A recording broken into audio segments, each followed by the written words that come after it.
चेंदवड नाईकवाडी येथील सिद्धिविनायक उर्फ प्रकाश बिडवलकर याचा खून झाल्याचं उघडकीस झालंय, अशी माहिती पोलीस अधीक्षक सौरभ कुमार अग्रवाल यांनी पत्रकार परिषदेत ओरोस इथं दिली आहे.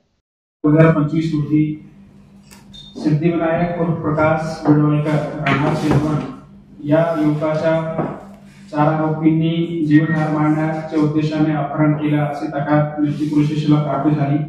त्यावरून निफ्टी पोलीस ठाणे गुन्हा रजिस्टर नंबर 12/2025 भारतीय दंड संहिता कलम 364 आणि 34 प्रमाणे गुन्हा दाखल करण्यात आलेला होता. सदरचा गुन्हा गंभीर स्वरूपाचा असल्याने तसेच आरोपींचे कस्टोडियल इंटरोगेशन आवश्यक असल्याने तात्काळ ह्या 4 आरोपींना अटक करण्यात आलेली होती.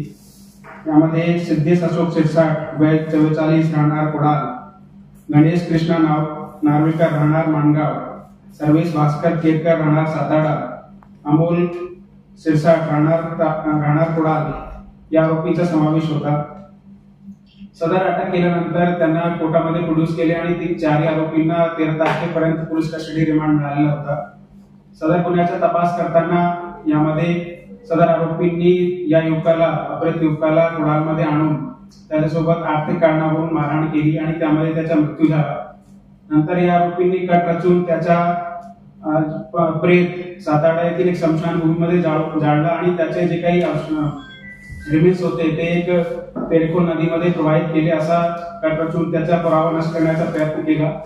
असे निष्पन्न झाल्याने या गुन्ह्यामध्ये भारतीय दंड संहिता कलम 302, 120 ब आणि 201 असे अधिकचे कलम यामध्ये समावेश करण्यात आलेले आहे.